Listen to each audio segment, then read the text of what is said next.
Pokok laporan pelapor 716 menimbang bahwa setelah Majelis Kehormatan memeriksa secara saksama laporan dan keterangan pelapor, keterangan dan pembelaan hukum terlapor, keterangan saksi dan bukti-bukti yang disampaikan, terdapat beberapa isu atau masalah dugaan pelanggaran kode etik dan pedoman perilaku hakim konstitusi oleh hakim terlapor yang dianggap relevan untuk dipertimbangkan sebagai berikut. 1. Menimbang bahwa terhadap dugaan adanya pembiaran yang kemudian menjadi tradisi yang dianggap dapat dibenarkan dalam mengadili perkara yang bersifat maupun tersurat, yang tersurat maupun tersirat, memuat potensi benturan kepentingan dengan dirinya sebagai hakim konstitusi. Majelis Kehormatan mempertimbangkan sebagai berikut. Bahwa terhadap dugaan ini dalam riwayat penanganan perkara penguji undang-undang sejak berdirinya Mahkamah Konstitusi telah ada beberapa perkara yang memuat pengujian undang-undang atau norma yang berkenaan dengan Mahkamah Konstitusi, baik berkenaan dengan kewenangan lembaga maupun berkenaan dengan kepentingan jabatan hakim konstitusi. Di antara putusan yang telah dijatuhkan Mahkamah Konstitusi dalam persoalan pengujian norma berkenaan dengan dirinya sendiri adalah putusan nomor 49 tahun 2011 dan putusan nomor 96 tahun 2020. Dalam keterangan yang diperoleh Majelis Kehormatan, selama proses pemeriksaan persidangan terdapat fakta bahwa di antara pertimbangan dalam memutus terdapat variabel pertimbangan yang berpotensi munculnya benturan kepentingan. Sebagai ilustrasi, pada pertimbangan putusan nomor 96 2020 ada benturan kepentingan masa jabatan hakim konstitusi dan masa jabatan ketua dan wakil ketua Mahkamah Konstitusi. Pertimbangan ini merupakan contoh dan adanya tradisi bahwa memeriksa perkara yang berpotensi munculnya benturan kepentingan tidak dilakukan secara hati-hati dengan konstruksi argumentasi yang meyakinkan, dengan tanpa bermaksud untuk menilai putusan Mahkamah Konstitusi. Majelis Kehormatan menilai bahwa telah terbangun tradisi untuk menguji norma, padahal sebaliknya terkandung muatan kepentingan yang bisa memberi manfaat bagi keuntungan pribadi.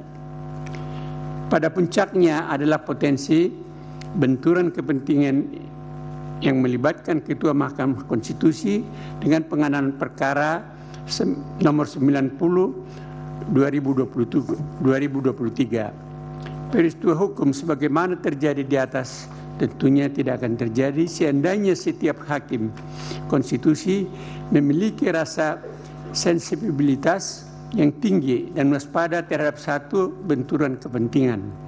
Selain itu, hilangnya budaya saling mengingatkan di antara sesama hakim apabila memang dirasakan adanya benturan kepentingan salah satu hakim berpotensi terlibat benturan kepentingan menjadi persoalan tersendiri. Praktek pelanggaran benturan kepentingan sudah merupakan kebiasaan yang dianggap sebagai suatu yang wajar. Karena para hakim konstitusi secara bersama-sama membiarkan terjadinya pelanggaran kode etik dan perilaku hakim konstitusi yang nyata tanpa kesungguhan untuk saling ingat mengingatkan.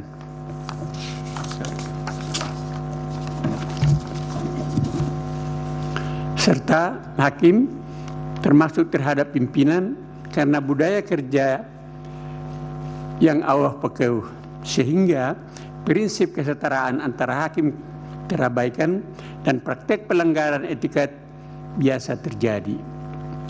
Dengan demikian, para hakim terlapor secara bersama-sama terbuka melanggar Sabta Kirida Utama, terbukti melanggar Sabta Husada Utama, prinsip kesetaraan dan kesopanan, penerapan angka 1. 2. Menimbang bahwa terhadap temuan Majelis Kehormatan terhadap adanya kebocoran informasi dalam rapat permusyawaratan hakim yang bersifat rahasia, Majelis Kehormatan mempertimbangkan sebagai berikut. Bahwa selain menerima laporan dari pelapor dari pelapor, Majelis Kehormatan juga memeriksa temuan berupa kebocoran informasi dalam persidangan. Rapat permusyawaratan hakim yang tertutup sebagaimana ketentuan pasal 40 ayat 1 Undang-Undang Nomor 24 Tahun 2003 tentang Mahkamah Konstitusi sebagaimana diubah terakhir oleh Undang-Undang Nomor 7 Tahun 2020 tentang perubahan ketiga atas Undang-Undang Nomor 24 Tahun 2003 tentang Mahkamah Konstitusi yang menyatakan sidang Mahkamah Konstitusi bersifat terbuka kecuali rapat permusyawaratan hakim. Oleh karena itu, tidak semua orang dapat turut serta dalam RPH. Hanya 9 orang hakim konstitusi, pejabat kepanitraan, dan staf pendukung yang ditunjuk serta disumpah yang memiliki akses mengikuti RPH. Namun, mengapa informasi mengenai pengambilan keputusan perkara nomor 90/2023 secara rinci dapat diketahui dan dipublis di media? Apakah kebocoran informasi dimaksud dilakukan oleh hakim atau oleh pejabat dan staf pendukung RPH?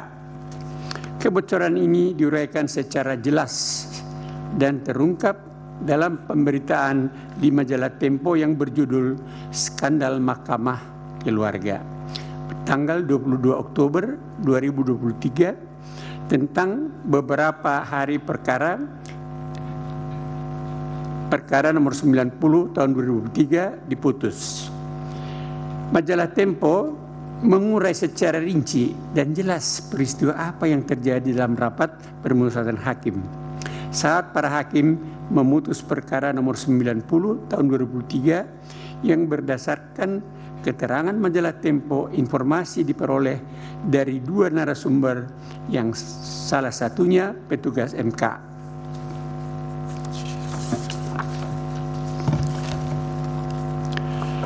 Bahwa berdasarkan atas temuan di dalam majalah Tempo dimaksud Majelis Kehormatan kemudian melakukan penyelusuran dan pemeriksaan terhadap 9 hakim konstitusi untuk mengungkap bagaimana bisa informasi rahasia RPH bocor ke media. Dalam hal ini majalah Tempo. Dari hasil pemeriksaan tersebut, keseluruhan hakim konstitusi menjawab tidak mengetahui siapa oknum yang membocorkan informasi rahasia RPH.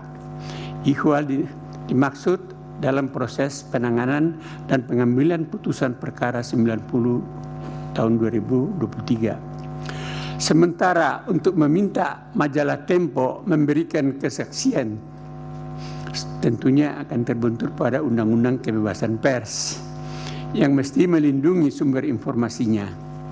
Oleh karena Majelis Kehormatan tidak dapat meneruskan dan membuktikan ihwal kebocoran rahasia RPH terkait dengan penanganan dan pemeriksaan perkara nomor 90 tahun 2023 dilakukan oleh siapa, untuk apa.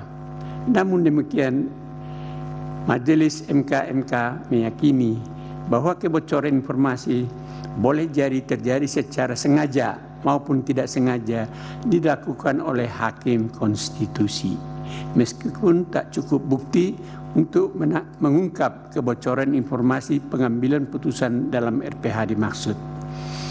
Akan tetapi perkara kolektif hakim konstitusi dianggap memiliki kewajiban hukum dan moral untuk menjaga agar informasi rahasia yang dibahas dalam RPH tidak bocor keluar. Oleh karena itu, di dalam ketentuan Sabta Karsa Utama butir keempat terkait prinsip kepantasan dan kesopanan butir penerapan ke-9 menyatakan keterangan rahasia yang diperoleh hakim konstitusi dalam menjalankan tugasnya dilarang dipergunakan atau diungkapkan untuk tujuan lain yang tidak terkait dengan tugas mahkamah. Dengan demikian, berkaitan dengan isu kebocoran informasi RPH, ke-9 orang hakim konstitusi secara kolektif bertanggung jawab dan harus menjaga agar informasi rahasia yang dibahas dalam forum RPH tidak keluar, sehingga berpotensi disalahgunakan oleh oknum yang tidak bertanggung jawab. Dengan begitu, menurut Majelis Kehormatan, ke-9 orang hakim konstitusi dianggap telah melanggar prinsip kepantasan dan kesopanan, khususnya butir penerapan 9.